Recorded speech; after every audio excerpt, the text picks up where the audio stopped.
I still believe that the sun moves around the Earth. The forest was alive with news. Everyone was excited. It's happened! Have you heard? Over in the thicket. Come and see. A magpie flew by Old Owl, who was taking his daily nap. Wake up, friend Owl. The young prince is born.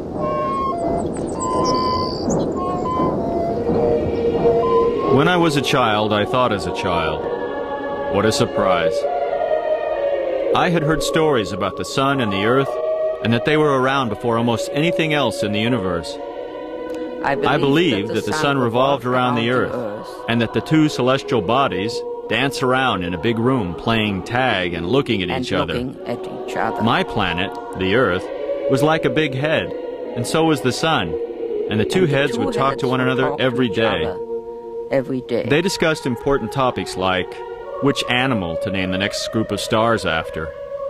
They also talked about the best time for earthquakes. The sun encouraged the earth to get most of them over with in the early millennia before the human beings built too many buildings. That way the humans, bug-like creatures that crawled all over the face of the world, would not die in such large numbers as the buildings fell. The earth considered this, but then told the sun that he didn't necessarily have control over these earthquakes, that they started when he least expected it, sometimes triggered by stress, caused by his having to dodge asteroids all day. And by the way, what the hell was that moon doing out there, always looking over his shoulder? Don't be paranoid, said the sun. She's new, kinda shy. I'm sure she'll speak to you when she has something to say. I fall. Later, as an adult, I can't hold on. I learned that the sun does not revolve around the earth, but that it's the other way around. My head hurts. But it doesn't seem that way to me at all. I don't care what science says. You stay up all night, you watch. You'll see the sun's face slowly creep up the edge of the world. The earth's not moving. I can stand perfectly still in my backyard and not fall down at all. I still believe that the sun moves around the earth. Maybe it was that bump on the head I got when I was 6. Hanging upside down from some monkey bars in a playground near here. It is 1959, summer of. I can't hold on. My legs are sweaty and I'm slipping fast. Where's my brother? I fall. My head hurts. I am in a dream. I am crying. I can't hold on. Now I'm in the nurse's office. Where is everything? I am crying. Now I'm walking down a corridor being led somewhere by unseen hands. Call my mom. Now I sit in the rec room behind a Dutch door. I'm slipping. Alone, I sit on a stool and wonder who I am and how come all the other kids are on the other side of the door. Can't I play too? I re-enter the dream. There are voices. Now I'm at the hospital. My mother is holding my hand. The dream is going away. What were the voices saying to me?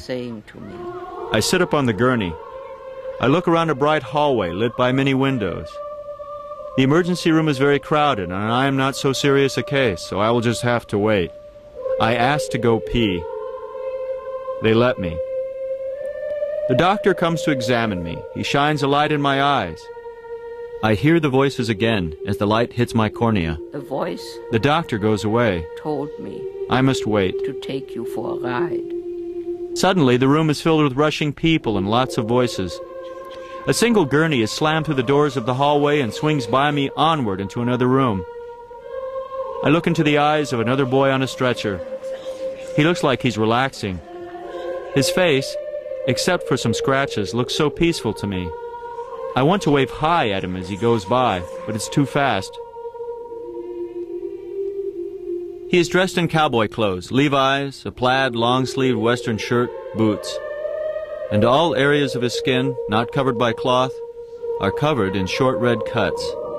Not much blood. It is because he is already dead, and the adults won't accept it yet. He has been flown to the hospital by helicopter from a dude ranch up north, where he was horseback riding with his folks. His pony got spooked. He caught his foot in the stirrup. My head hurts. He was dragged at least a mile over rocks, cactus, and bushes. I can't hold on. A friend of mine who works at a hospital says, all bleeding stops. Eventually. I ask my mother if they are making a monster movie because the kid looks like he has gory makeup on. She tells me no. She tells me no. I learn that the boy's name was Stephen. The voices stop in a day. I go or home so. soon after that with a mild concussion.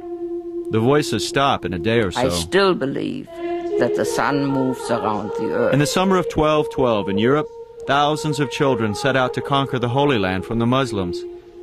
They intend to use love instead of force. Following in the steps of the adult warriors years before them in prior crusades, the children are led by a young shepherd boy named Stephen. He had a vision in which Jesus Christ appeared to him and gave him a letter to take to the French king. He heard voices too. On his way to deliver the letter, he attracted thousands of followers. Out of this, some of the children decided to go to Jerusalem and to take back the city for the Pope and for Jesus. The movement ended in disaster. An estimated 30,000 children made it to Marseille, where many of them were shipped to North Africa, where they became slaves. Out in space, summer of 1212. Watching the events on the face of the Earth, the sun shines less brightly, shakes his huge nebulous head and says to his friend the Earth, "These human bugs that crawl all over you are very stupid." Are very stupid.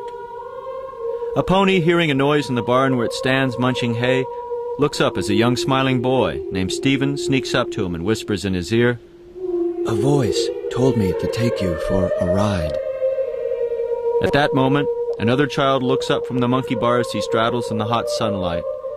He hears the voices of thousands of children crying out with joy for their quest.